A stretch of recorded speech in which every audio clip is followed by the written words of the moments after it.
The concept of the final atonement is the one and only contribution that Adventists have made in Christian theology. Now you think about that. Seventh-day Adventists did not contribute the Sabbath. We had to be persuaded that it was the right thing to do. We didn't contribute the doctrine of the state of the dead. Others had that before us as well. Name every doctrine we have, and we have received it from others and brought it together. But no one has ever taught the final atonement message, the concept of a final atonement in the most holy place of the heavenly sanctuary. And then he said, there must be a refusal to be embarrassed with this peculiar teaching. And you know what? We've gotten embarrassed. Another statement, Testimonies, Volume 5, page 575. All, there's that word again, all need to become more intelligent in regard to the work of the atonement which is going on in the sanctuary above, not which was completed at the cross, which is going on in the sanctuary above. And notice the next sentence. When this grand truth, not just a truth, but a grand truth, when this grand truth is seen and understood, those who hold it will work in harmony with Christ to prepare a people to stand in the great day of God, and their efforts will be successful. Seventh-day Adventists talk a lot about finishing the work. How can the work be finished and we go home? Here is a key to the whole picture. When this grand truth is seen and understood, their efforts will be successful. Maybe we're missing a key element to how we can hasten the second coming of Jesus Christ. I'm going to be sharing some things from a book which was written, again, 50 to 60 years ago, a long time ago. And I believe I have seen the best explanation of the final atonement that I have ever read in a book by M.L. Andreasen called The Sanctuary Service. And it's available today. You can still read it for yourself.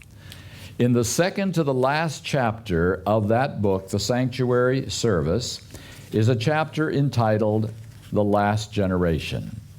I'm going to be reading a few things from it and commenting as we go, but I think you'll agree that this is an outstanding description of what God is doing right now. The final demonstration of what the gospel can do in and for humanity is still in the future. Now that's an odd thing to say. Look at all the heroes of Christian faith that have been through the centuries, the martyrs who have died for Christ, the apostles and all their work, and he says the final demonstration is still in the future. Christ showed the way. He took a human body, and in that body demonstrated the power of God. Men are to follow his example and prove that what God did in Christ, he can do in every human being who submits to him. Amen. That's a big, important statement. And then he said, the world is awaiting this demonstration.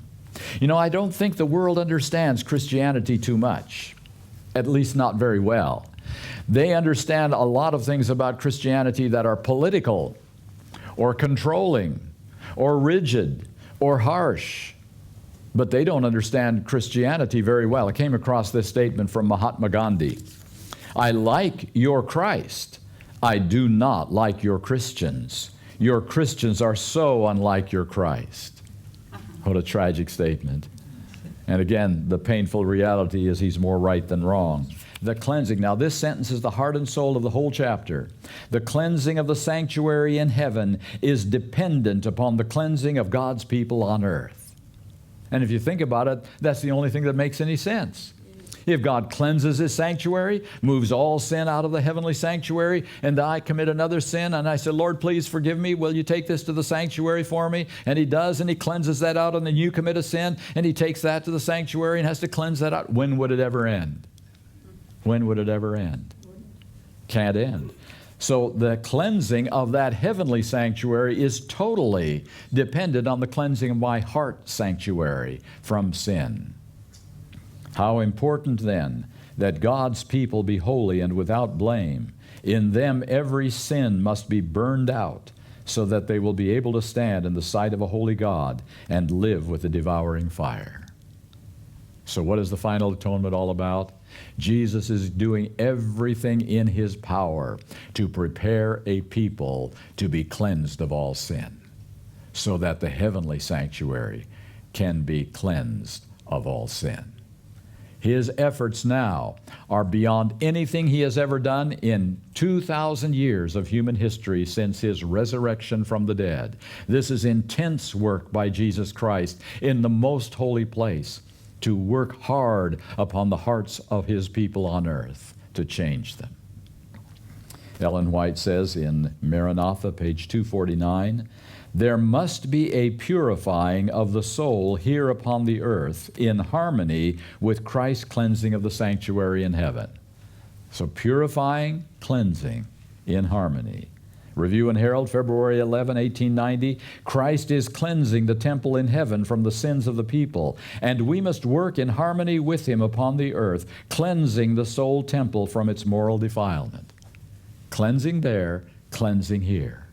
That's the final atonement process. Again, in our United States of America, over a century ago, there were Christians sitting in church every Sunday saying, by God's written law, we have the right to own slaves. God regulated it then. He approved of it then. He approves of it today. Don't tell me I must free my slaves. Try one more. If you were standing by the side of Moses on the day Moses came down from the Mount Sinai with the tables of stone, and he threw them down because of what he saw in the camp and broke them, very soon after that, Moses would say, all who are on the Lord's side, come and stand by me. And a whole tribe, the tribe of Levi, stood by his side. And you remember his next command to that tribe of Levi, the faithful ones?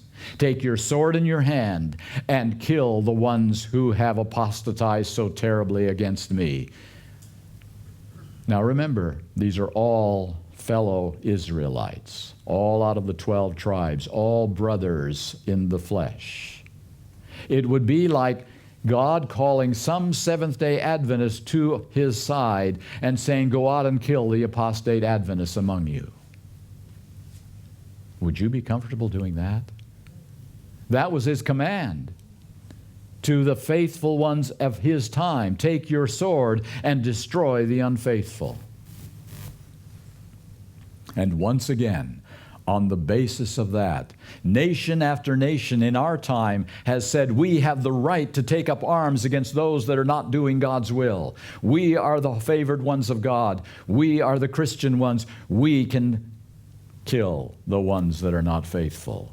Holy wars instituted by Christian nations because of God's blessing and God's command. Do you begin to see the issue right here? And here I'm going to share with you a principle that if we do not understand this principle, we will never truly understand the Bible. We will make mistakes, the same mistakes I've just referred to in people of our time that are saying we can do some of these things and be blessed by God. Final atonement, my friends, the most important teaching of the Seventh-day Adventist Church. Let's not be ashamed of it. Let's not put it into the back corner.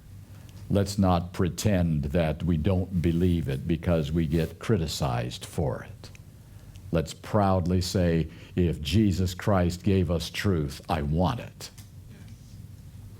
Because it is His truth.